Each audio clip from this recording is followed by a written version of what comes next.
Welcome to this week's edition of Venture North. I'm Max Herbach. For our first segment, we recently visited the Lac-Qui-Parle Wildlife about collectors' plates, prices, and trading. You can call the Bradford Exchange toll-free. Since childhood, John Bushey, a magician and escape artist from Duluth, has been fascinated by Harry Houdini, the undisputed king of the spectacular escape. Bushey visited us in our studio recently and brought along some of the handcuffs, locks, letters, and posters which make him one of the country's foremost collectors of Houdini artifacts. John, how does a young man from Duluth begin to collect Houdini paraphernalia?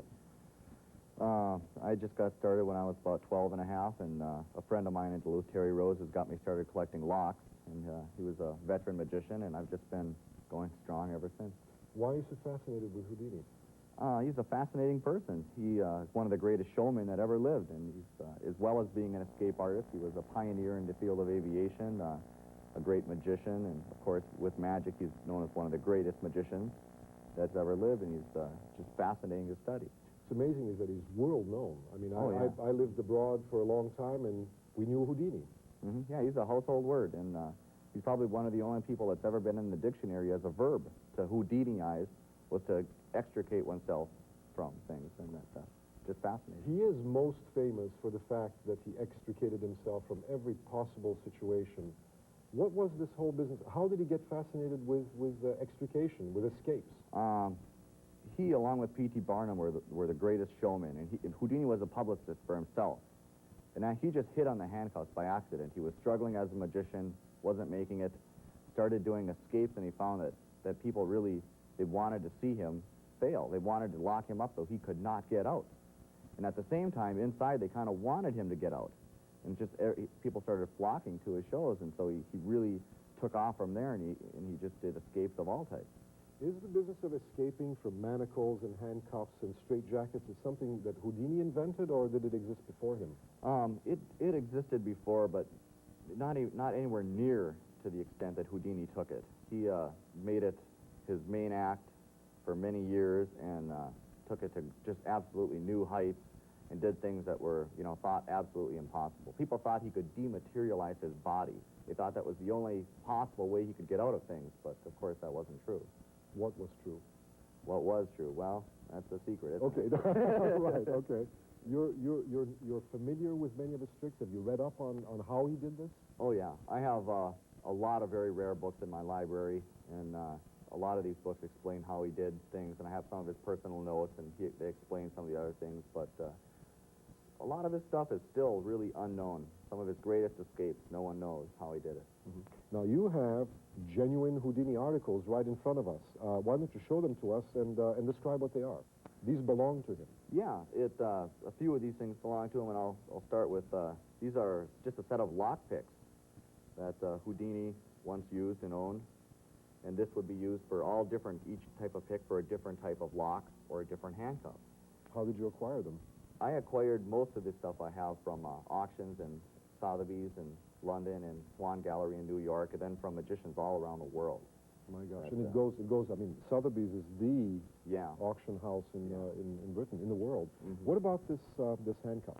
This is a Hyatt figure, or it's a Hyatt handcuff, and it's the one that Houdini got his start at. He wasn't making it in America, so he went to England at the age of 26, which is, actually relatively old to become famous. Mm-hmm. And I'll demonstrate this. What they did is they locked Houdini around a pillar in Scotland Yard with these Hyatt handcuffs. And these handcuffs work on a spring lock mechanism, which is a little spring in there. So if he hit the handcuff, Houdini knew that the spring would go boing, down and up. Okay. So if he hit down when the spring was in the down position and he pulled, he found that he could open the handcuff. But, no one had ever done this at that time, so while around a pillar in Scotland Yard, they locked him around. They said, we'll be back after lunch to let you out. And Houdini just hit the pillar once, twice, and he said, let me come with you. These are not trick handcuffs? Absolutely not. No, everything, Houdini really never used trick items. Everything he used was real items, but he had the skill of using picks or keys or the knowledge of hitting things like that. Mm-hmm. Now, we also have some posters here, and I understand that you have a unique poster in the whole world. There are two copies of it. Mine is in much better condition. The other one is missing a portion. It's relatively wrinkled, and it's a beautiful poster. It's been reproduced in books, as in puzzles, in everywhere. And it's the classic Houdini poster. Yeah, it's the classic Houdini poster, and I was very lucky to have a friend of mine call me from a Coca-Cola convention in Montana, where he said, they have a Houdini poster. He described it. He said, you know, here's what they want, and I said, pay them. As a matter of fact, people are probably aware of the fact that Houdini was an American. Yeah. And that his name was not Houdini. Right, yeah. He was born in Budapest, Hungary, and his real name was Eric White. But his family immigrated to Appleton, Wisconsin, while he was still an infant. And they changed his birth date so that they said, okay, this way you're an American officially. And he was always proud of that and celebrated his birthday on what was actually the fall date. Let's take a look at this incredibly sized. Oh. This is a very special lock. It's an ordinary lock, as would have been used by Houdini during his era, but it's a very special lock. It's one of the ways that Houdini affected some of his releases. All these rivets on the bottom, it has one of these rivets is false. When you press it, it opens up a secret compartment in the lock where you can store. Okay, so he could do that hidden. Yeah. But now you told me that he didn't use tricks. Now this is a trick. No, actually, this is not a trick. This is just one of the ways that this is not used to affect his release from handcuffs or anything. This is the way that he got the instruments to affect his release. They're not trick handcuffs. He actually picked the locks, but he did need a way to get the picks or to smuggle the picks into a jail cell. And so he was a genuine lock picker.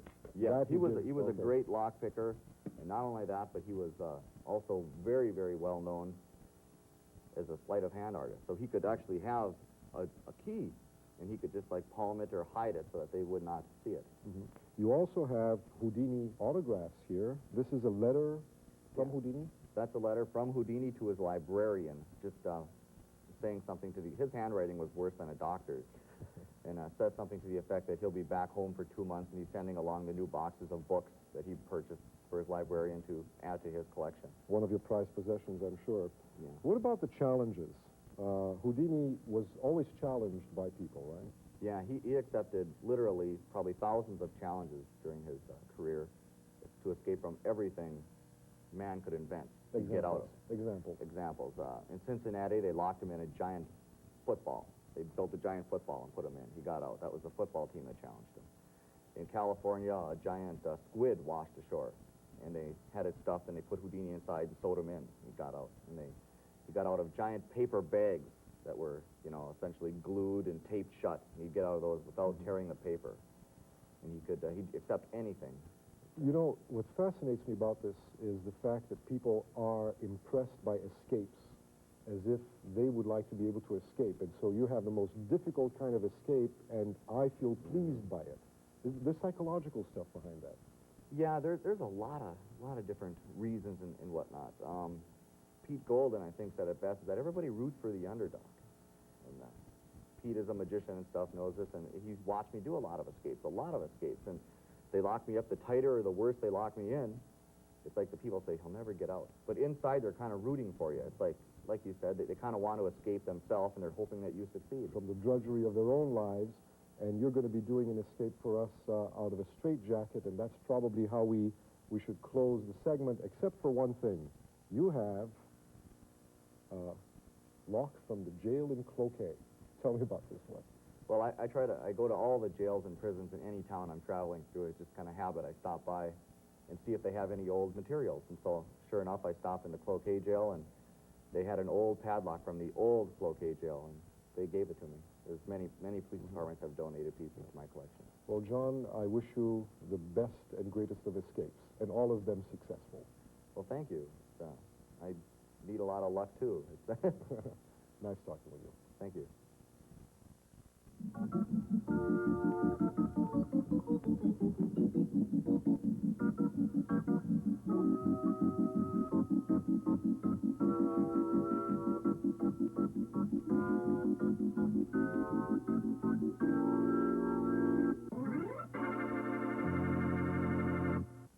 And that's Venture North for this week. Join us again next week. I'm Max Herbach. Thank you, and goodbye for now.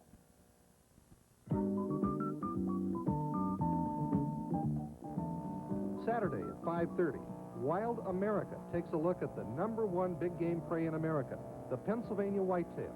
But now, dress warm and stay tuned for Outdoor Wisconsin, next on Channel 8.